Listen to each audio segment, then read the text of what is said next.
اور اپنی جیبوں میں ہاتھ ڈالے تو پتہ چلا کہ جیبوں میں جو رقم ہے وہ نہ ہونے کے برابر ہے، کیونکہ جس عالم میں وہ نکلا تھا اسے تو ہوش ہی نہیں تھا کہ اس کے چلتے ہوئے ایسا منظر اس کی آنکھوں کے سامنے آ جائے گا۔ اس نے خاتون سے کہا، فی الحال یہ رکھو اور مجھے اپنا مکمل پتہ بتاؤ۔ فکر کرنے کی کوئی ضرورت نہیں ہے، اپنے گھر جاؤ، اوپر والا سب ٹھیک کر دے گا۔ لیکن وہ خاتون بے یقینی کے انداز میں اس کی طرف دیکھ رہی تھی کہ جیسے سوچ رہی ہو کہ اس پر بھروسہ کرے یا نہ کرے، کیونکہ یہ مسلسل اس عورت کو کہہ رہا تھا کہ تمہیں پریشان ہونے کی ضرورت نہیں ہے، تم چپ چاپ گھر میں بیٹھ جاؤ۔ اس نے پھر سے یقین دہانی کرائی کہ تم جاؤ، ایڈریس بتا دو۔ بس اس نے آخرکار اپنا نام، گلی وغیرہ اور ایڈریس بتا دیا اور پھر ایک طرف کو چل پڑی۔ تھوڑی دیر تک خاتون کو جاتا دیکھنے کے بعد وہ مڑا اور واپسی کی طرف تیزی سے قدم اٹھانے لگا۔ گھر پہنچ کر اس نے کافی مقدار میں نقدی رقم لی اور ڈرائیور کو بڑی وین نکالنے کو کہا، پھر خود ڈرائیو کرتے ہوئے شہر کے 24 گھنٹے کھلے رہنے والے اسٹور سے راشن کی بڑی مقدار وین میں بھری اور خاتون کے بتائے ہوئے ایڈریس پر پہنچ کر سارا راشن اس کے گھر اتارا۔ باقی کی رقم خاتون کو دی اور کہا صبح کرایہ دار سے وہ خود بات کر لے گا اور کرائے کا معاملہ نپٹائے گا۔ اس نے اس عورت سے مالک مکان کا ایڈریس لیا اور اس عورت کو مخاطب کر کے کہنے لگا کہ میری بہن، یہ مہینہ محسوس رقم آپ تک پہنچا دی جائے گی ہر مہینے۔ اچانک اس عورت نے اسے کہا کہ اللہ آپ کا بھلا کرے۔ تو اس نے اس عورت سے پوچھا کہ آپ کس دھرم سے تعلق رکھتی ہیں؟ تو اس نے کہا کہ میں مسلمان ہوں، کیونکہ اس سے پہلے انہوں نے کبھی اس عورت سے نہیں پوچھا کہ تم کس مذہب سے تعلق رکھتی ہو۔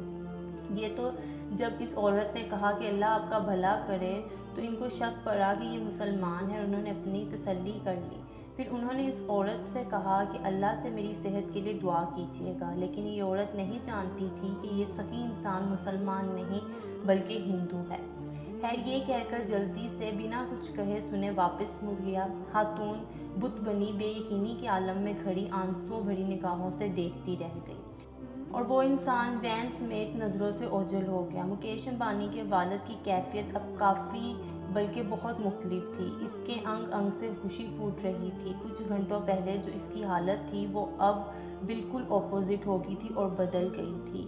اب اسے ہفتہ 10 دن گزارنے کی جو فکر تھی وہ تھوڑی کم ہو گئی تھی۔ ہفتہ 10 دنوں کا خیال آتے ہی اس نے کاغذ قلم لے کر خاتون کا ایڈریس لکھ کر وصیت لکھی کہ یہ ہر ماہ باقاعدگی سے 4 لوگوں کے معقول سے بڑھ کر خرچے کی رقم اس ایڈریس پر بھجوائی جائے۔ اس کے نتیجے اس نے اپنے دستخط کر دیے اور کاغذ کو لفافے میں بند کر کے تجوری میں رکھ دیا۔ اب اسے لگ رہا تھا کہ اپنے آخری سفر کے لیے وہ تیار ہے یا تھوڑی بہت تیاری کر لی ہے۔ پھر ہفتہ گزر گیا اور 10 دن گزر گئے، پھر مزید 10 دن اور پورے 15 دن گزر گئے۔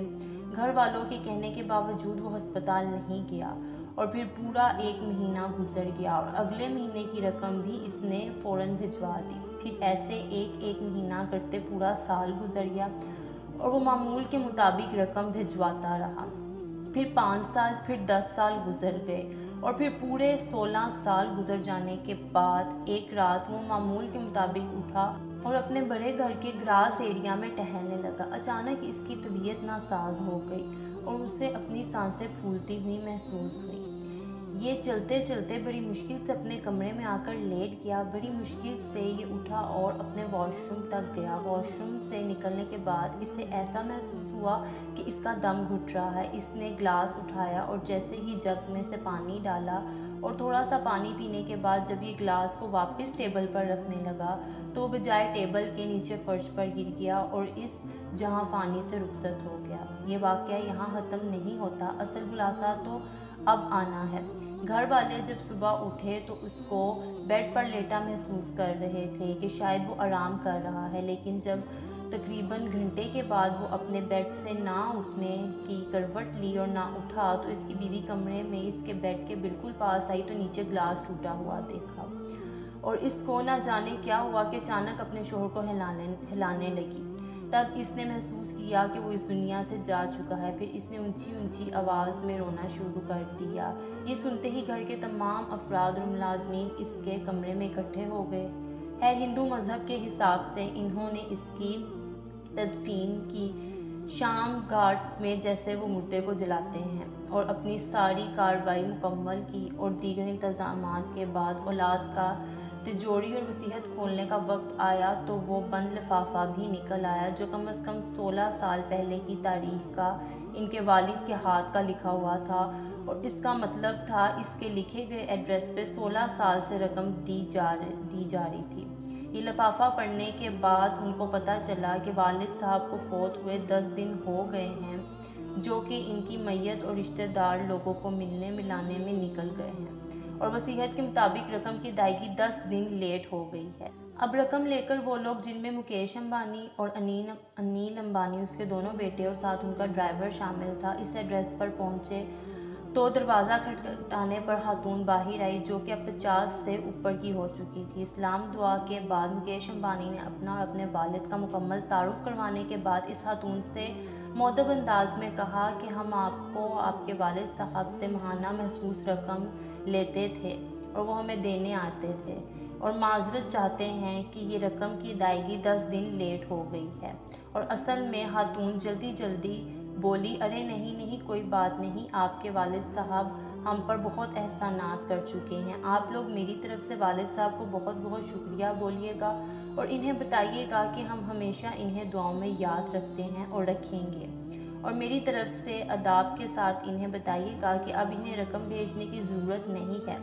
انیل امبانی حیرانگی سے بولا، کیوں نہیں ہے ضرورت رقم کی؟ خاتون نے خوشی کے آنسوؤں میں ملی آواز میں جواب دیا، اللہ کے فضل سے مہینہ پہلے میرے بڑے بیٹے کی ملازمت لگی تھی اور 10 دن پہلے ہی میرے بیٹے کو اس کی پہلی تنخواہ ملی ہے۔ خاتون روانی میں پتہ نہیں کیا بولے جا رہی تھی، جبکہ ان دونوں بھائیوں اور ڈرائیور کے کانوں میں خاتون کا یہی جملہ اٹک کر رہ گیا کہ 10 دن پہلے ہی میرے بیٹے کو اس کی پہلی تنخواہ ملی ہے۔ پھر یہ دونوں بھائی اس عورت کا شکریہ ادا کر کے اپنے گھر واپس لوٹ آئے۔ اس عورت نے بھی کبھی یہ جاننے کی کوشش نہیں کی تھی کہ ان کا مذہب کیا ہے یا مکیش امبانی کے والد اتنے امیر انسان ہیں۔ جب یہ واپس اپنے گھر لوٹے اور اپنی والدہ سے اس واقعے کے متعلق ساری ڈیٹیلز بتائیں تو وہ بڑی حیران ہوئیں اور ساری کہانی کو سمجھ گئی کہ ڈاکٹرز نے جب انہیں 10 دن کا ٹائم دیا تھا تو یہ 16 سال کس ڈیوٹی کو انجام دیتے ہوئے گزار چکے تھے۔ ناظرین، آپ صلی اللہ علیہ وسلم کا فرمان ہے کہ رازداری میں کیا گیا صدقہ اللہ پاک کے غصے کو بجھاتا ہے، اور ہر عقل رکھنے والے کے لیے اس واقعے میں صدقے کے متعلق بڑی کھلی اور واضح نشانی موجود ہے۔ اس میں کوئی دو رائے نہیں کہ صدقہ مال و جان دونوں میں اضافہ کرتا ہے، صرف مال میں نہیں بلکہ عمر بھی بڑھاتا ہے۔ جس شخص کو اب بھی یقین نہ ہو رہا ہو وہ کسی بھی غریب، بیوہ، یتیم، مسکین کے ساتھ یہ تجربے کے طور پر ایسا کر کے دیکھ لیں۔ اگر ان کے مال و جان میں اضافہ نہ ہو تو وہ میرا گریبان پکڑ سکتا ہے۔ آپ چاہے سینکڑوں کماتے ہیں، ہزاروں کماتے ہیں یا لاکھوں کماتے ہیں، اپنی استطاعت کے مطابق ایک محسوس حصہ ان غریبوں، یتیموں، مسکینوں، بیواؤں کے لیے بھی محسوس کر دے، اور اس کے بعد دیکھیے گا کہ آپ کی زندگی میں کس طرح خوشحالی آتی ہے، مشکلیں رستوں سے ہٹتی ہیں، آپ کی عزت مال میں کس طرح سے اور زندگی میں بھی اضافہ ہوتا ہے۔ تو ویورز، یہ ایک ریئل بیس سٹوری ہے جو میں نے آپ لوگوں کو بتائی ہے، جو مکیش امبانی کو ہم سبھی جانتے ہیں، اس کے والد کی ہے۔